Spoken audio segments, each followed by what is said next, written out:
అందరికీ నమస్కారం. ఇంతవరకు మనం సిస్టమ్ తనంతట తానుగా కోడింగ్ ఎలా జనరేట్ చేసుకుంటుందో మనం చూసాం కదా. ఈరోజు మనం మనంతట మనం ప్రోగ్రామ్ రాదు. ముందుగా ఛానల్ని సబ్స్క్రైబ్ చేసుకోండి. కంటెంట్ నచ్చితే లైక్ చేయండి, షేర్ చేయండి, కామెంట్ చేయండి. ఈరోజు మనం మనంతట మనం ప్రోగ్రామ్ రాదాం. ఫస్ట్ ప్రోగ్రామ్ చాలా సింపుల్గా చెప్తాను మీకు. ఇందులో మనం ఉపయోగించే కొన్ని యాక్షన్స్ కూడా నేను చెప్తాను. అందులో ఒకటి ఏంటంటే రేంజ్ ఫస్ట్ది, అలాగే యాక్టివ్ సెల్, కాపీ, పేస్ట్, అందులో కట్ కూడా వస్తుందండి, పేస్ట్, అలాగే cut copy, active cell dot రో, యాక్టివ్ సెల్ డాట్ కాలం, షీట్, ఇవన్నీ కవర్ చేద్దాం ఈరోజు. ఇప్పుడు మామూలుగానే మనం ఒక మ్యాక్రో క్రియేట్ చేద్దాం. వ్యూలోకి వెళ్ళండి, మ్యాక్రోస్ని క్లిక్ చేయండి, record new macro, first program, అలాగే కంట్రోల్ షిఫ్ట్ జే నొక్కితే నాకు ఈ మ్యాక్రో రన్ అయిపోవాలి. డిస్క్రిప్షన్ XYZ సంథింగ్ ఏదో ఇవ్వండి. ఇప్పుడు రికార్డింగ్ మొదలైంది. ఓకే, ఇప్పుడు నేను వెంటనే ఏం చేస్తానంటే రికార్డింగ్ స్టాప్ చేసేస్తాను. చేసేస్తే చూడండి, view macros, first program, edit. మనం ఏమీ చేయలేదు కాబట్టి ఇక్కడ మనకి ఏమీ రాదు, జస్ట్ అది రాసుకుంటుంది అనమాట. ఈ ప్రోగ్రామ్ పేరు ఫస్ట్ మ్యాక్రో, డిస్క్రిప్షన్ ఇది షార్ట్కట్కి కంట్రోల్ షిఫ్ట్ జే అని మాత్రమే రాసుకుంది, ఇంకేమీ లేదు. సరే, ఇప్పుడు మనం రాసుకుంటున్నాం అనమాట. ఇప్పుడు మనకి కావాల్సింది సిస్టమ్ జనరేట్ చేసే కోడ్ కాదు, మనంతట మనం రాసుకునే కోడ్. ఉదాహరణకు చూద్దాం. ఇప్పుడు ఏం చేస్తానంటే నేను, నాకు ఫస్ట్ ఈ మ్యాక్రో రన్ అవ్వగానే A1 అనే సెల్ సెలెక్ట్ అవ్వాలి. దానికి ఏం చేస్తానంటే రేంజ్ కొటేషన్స్లో A1 డాట్, చూడండి డాట్ కొట్టగానే ఆ రేంజ్కి సంబంధించిన ప్రాపర్టీస్ అన్నీ మనకి ఇక్కడ కనిపిస్తాయి. ఆ ప్రాపర్టీస్ని మనం సెలెక్ట్, చూడండి సెలెక్ట్ అనగానే అక్కడ సెలెక్ట్ కూడా యాక్టివేట్ అయిపోయింది. మనం ఎంటర్ కొట్టచ్చు.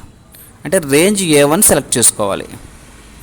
అలాగే సెలెక్ట్ చేసుకున్న తర్వాత active cell dot value, cell dot value, చూడండి యాక్టివ్ సెల్ అనేది అన్ని స్మాల్ లెటర్స్లో ఉన్నాయి కదా, వాల్యూ చూడండి ఇప్పుడు అది మార్చుకుంటుంది అనమాట. ఇది యాక్టివ్ అనేది క్యాపిటల్ A, సి అనేది క్యాపిటల్ C ఉంటుంది, డాట్ వాల్యూ. సో అదే సరి చేసుకుంటుంది, no problem. Okay, active cell dot value is equal to 1 అని పెట్టాలి నాకు. ఓకే, దీన్ని ఒకసారి రన్ చేసి చూద్దాం. రన్ అంటే ఏం లేదు, F8 పెట్టి చూద్దాం, అంటే స్టెప్ బై స్టెప్ రన్ చేసి చూద్దాం. సబ్ ఫస్ట్ ప్రోగ్రామ్ సెలెక్ట్ చేసుకుంది, రేంజ్ A1 డాట్ సెలెక్ట్, చూడండి A1 సెలెక్ట్ అయింది, active cell dot value is equal to 1.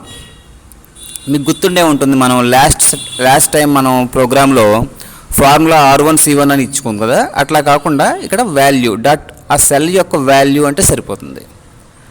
అలాగే నేను మళ్ళీ అడుగుతాను, రేంజ్ కొటేషన్స్లో A2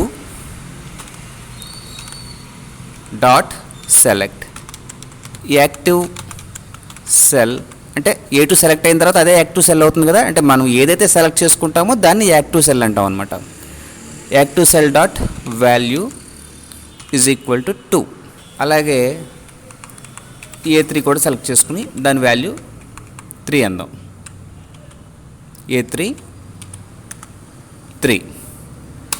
తర్వాత ఏం చేయాలంటే నాకు ఆ A1, A2, A3 అనే మూడింటిని సెలెక్ట్ చేసుకోవాలి. Range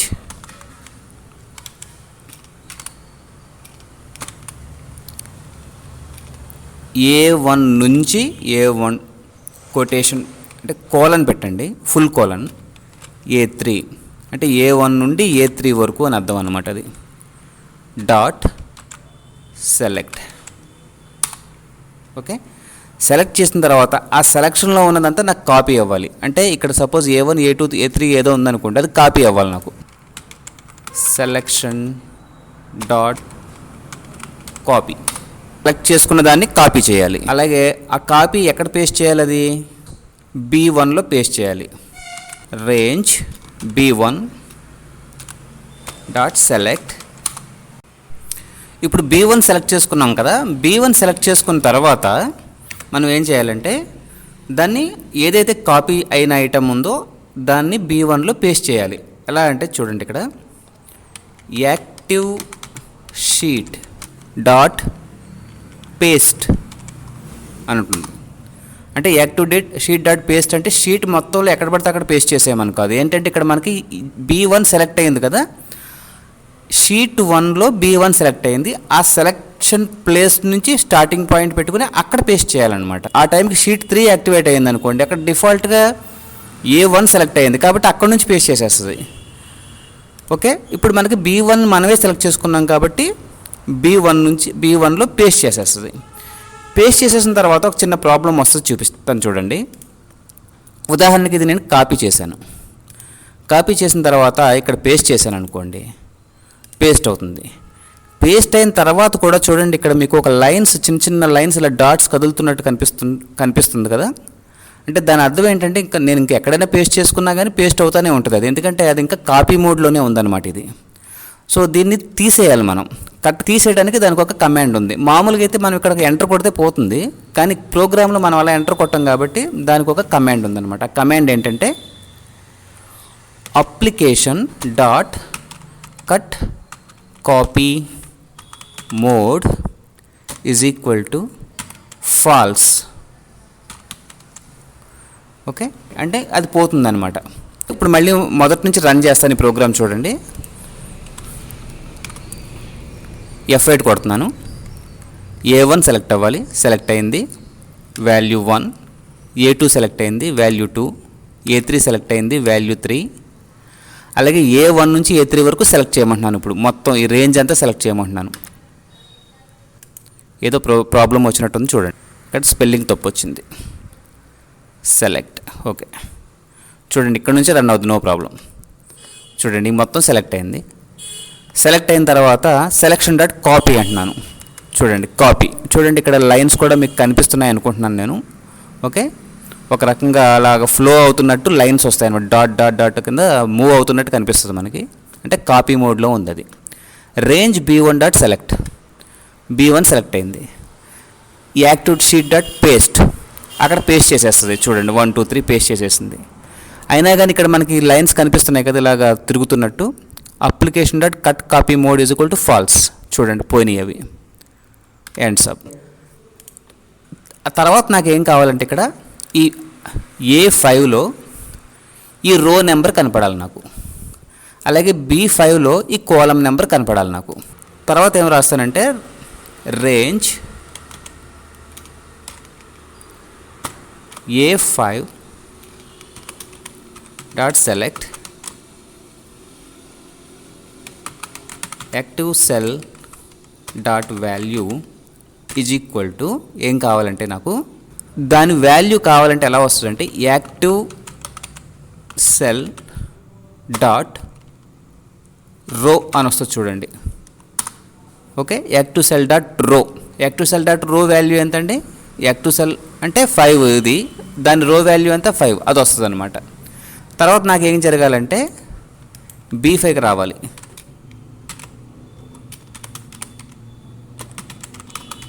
select active cell dot value is equal to active cell dot column. ఇప్పుడు నేను ఈ ప్రోగ్రామ్ని ఎగ్జిక్యూట్ చేసి చూపిస్తాను చూడండి. F8 నొక్కండి, మళ్ళీ ఎగ్జిక్యూట్ చేద్దాం మనం. Range A1 dot select, A1 select అయింది. ఓకే, వాల్యూ 1 2 3, అలాగే range A1 to A3 select చేసుకోమన్నాం, సెలెక్ట్ అయింది. Selection dot copy, range B1 dot select. Okay, select చేసిన తర్వాత యాక్టివ్ షీట్ డాట్ పేస్ట్ అన్నాం. యాక్టివ్ షీట్ అంటే మరి ఎక్కడి నుంచైనా పేస్ట్ చేసేయచ్చు కదా, కానీ కాదు, ఏదైతే సెలెక్షన్లో ఉందో B1 సెలెక్ట్ ఉంది కదా, సెలెక్ట్ అయ్యి ఉంది కదా, ఆ B1లోనే పేస్ట్ అవుతుందండి. యాక్టివ్ షీట్లో B1 నుంచి పేస్ట్ అవుతుందన్నమాట. పేస్ట్ అయిపోయింది. పేస్ట్ అయిపోయిన తర్వాత application dot cut copy mode is equal to falls అన్నాను. చూడండి ఇక్కడ ఈ లైన్స్ ఇలా తిరుగుతున్నాయి కదా, కనిపిస్తుంది అనుకుంటున్నాను, అది పోతుంది చూడండి. ఎస్, పోయింది.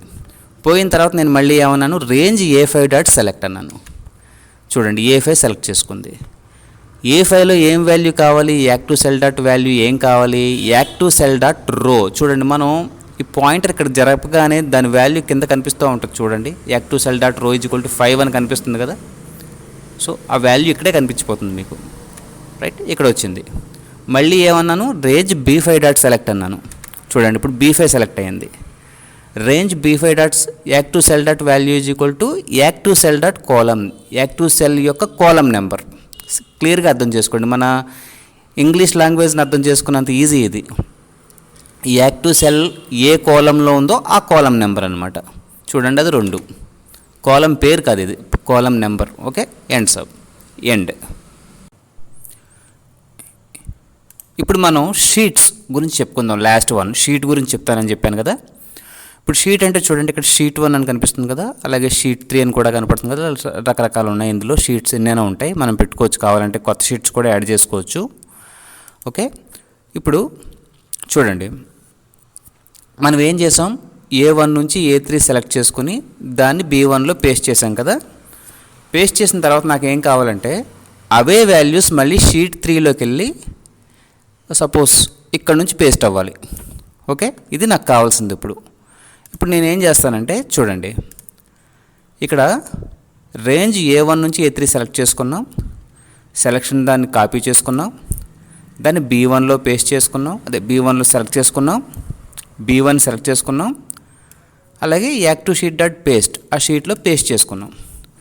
తర్వాత ఏం జరగాలంటే నాకు అదే వాల్యూస్ షీట్ 3లోకి వెళ్ళిపోవాలి. అంటే ఇప్పుడు మనం ఏం చేయాలంటే షీట్ని సెలెక్ట్ చేసుకోవాలి. ఇప్పుడు దాని కమాండ్ ఏంటంటే sheets SHEETS sheets of bracket open చేయండి, కొటేషన్లో షీట్ నేమ్ రాయండి, షీట్ 3 డాట్ సెలెక్ట్. అంటే షీట్ 3 సెలెక్ట్ అవుతుంది. సెలెక్ట్ అయిపోయిన తర్వాత మళ్ళీ అక్కడ కూడా నాకు ఏం కావాలి, షీట్ 3లో సపోజ్ C1లో పేస్ట్ అవ్వాలనుకుందాం. Range C1 dot select. Select అయిపోయిన తర్వాత మళ్ళీ అక్కడ కూడా యాక్టివ్ షీట్ డాట్ పేస్ట్. ఇప్పుడు యాక్టివ్ షీట్ ఏంటండి, షీట్ 3 అనేది యాక్టివ్ షీట్ అనమాట. అప్పుడు అందులో పేస్ట్ అయిపోవాలి. పేస్ట్ అయిన తర్వాత అప్పుడు application dot cut copy mode false అవ్వాలి. ముందే ఫాల్స్ అయిపోయింది అనుకోండి, పేస్ట్ అవ్వదు. ఓకే, చూడండి ఇప్పుడు చూడండి, మనం చెక్ చేయాల్సిన ఐటమ్ ఇక్కడ నుంచి చెక్ చేద్దాం. ఇప్పుడు మళ్ళీ ప్రోగ్రామ్ రన్ చేస్తున్నాను. F8 షీట్ 1లో ఉన్నాం మనం first. Okay, range A1 dot select అయింది. చూడండి A2 dot select, A3 copy, range B1 dot select paste. Okay, next చూడండి active sheets sheet 3 dot select అని ఉంది కదా. చూడండి షీట్ 3 మనం ఇంకా సెలెక్ట్ అవ్వలేదు ఇక్కడ, ఇప్పుడు సెలెక్ట్ అవుతుంది. చూడండి ఇప్పుడు ఓపెన్ అయింది కదా, ఇందులోకి వచ్చేసాం. Range C1 dot select, C1 select అయింది. చూడండి ఇక్కడ యాక్టివ్ షీట్ డాట్ పేస్ట్ అయింది. Application dot cut copy mode false. చూడండి ఓకే, ఇక్కడ రేంజ్ A5 డాట్ సెలెక్ట్ అంటున్నాం కాబట్టి ఇప్పుడు యాక్టివ్ షీట్ ఏది ఉందిగా ఇక్కడ ఉంది కాబట్టి ఇక్కడే వచ్చేస్తుంది. చూడండి ఇది ఈ షీట్ 1లో రాదు, ఎందుకంటే మనం షీట్ 1లోకి మారమని మనం చెప్పలేదు ఇంకా. అంటే షీట్ 3లో ఉంది. ఇప్పుడు షీట్ 3లో మళ్ళీ రేంజ్ A5 అంటే రేంజ్ ఇక్కడే చూసుకుంటుంది అనమాట. ఓకే, పాయింట్ అర్థమైందా? సో అలా కాకుండా నేనేం చేస్తానంటే దీన్ని పైకి తీసుకెళ్ళిపోదాం. నేను ఇక్కడే ఏం రాస్తానంటే sheets of sheet 1 dot select. Okay, cut copy mode false అయిన తర్వాత మళ్ళీ నాకు అక్కడికి వెళ్ళిపోవాలి. చూడండి ఇప్పుడు షీట్స్ ఆఫ్ షీట్ 1 సెలెక్ట్. చూడండి షీట్ 1లోకి వెళ్ళిపోయింది. ఇప్పుడు మళ్ళీ sheet 1 range A5 dot select, active cell dot value row B5. Okay, సరే. ఇలా ప్రతిదీ కూడా మనం చెప్పుకోవాలి. ముందు ఏ షీట్కి వెళ్ళాలి, ఏ షీట్కి నుంచి రావాలి, ఏ సెల్కి వెళ్ళాలి, ఇవన్నీ చెప్పుకోవాలి. ఒకసారి షీట్ మారిన తర్వాత ఆ షీట్లోనే ఉండిపోతుంది. రేంజ్ A1 అన్నామంటే ఆ షీట్లో ఉన్న A1నే సెలెక్ట్ చేసుకుంటుంది తప్ప వేరే షీట్లోకి వెళ్ళదు. సో మనం ఏ షీట్లో ఉన్నాం, ఏ వాల్యూ సెలెక్ట్ చేసుకోవాలి, ఏ సెల్ సెలెక్ట్ చేసుకోవాలి, ఏ కాలం సెలెక్ట్ చేసుకోవాలి అనేది స్పెసిఫిక్గా ఎప్పటికప్పుడు ప్రోగ్రామ్కి చెప్తూ ఉండాలన్నమాట మనం. ఓకే, వచ్చే వీడియోలో మరిన్ని కమాండ్స్ నేర్చుకుందాం. మీకు జావా ప్రోగ్రామింగ్ లాంగ్వేజ్ నేర్చుకోవాలని ఆసక్తి ఉందా? అయితే మీకు మంచి యాప్టిట్యూడ్ స్కిల్స్ ఉండి మీ దగ్గర ల్యాప్టాప్ ఉండి మీరు తాడేపల్లిగూడెం సమీప ప్రాంతంలో నివసించేవారైతే ఈ క్రింది నెంబర్కి కాల్ చేయండి.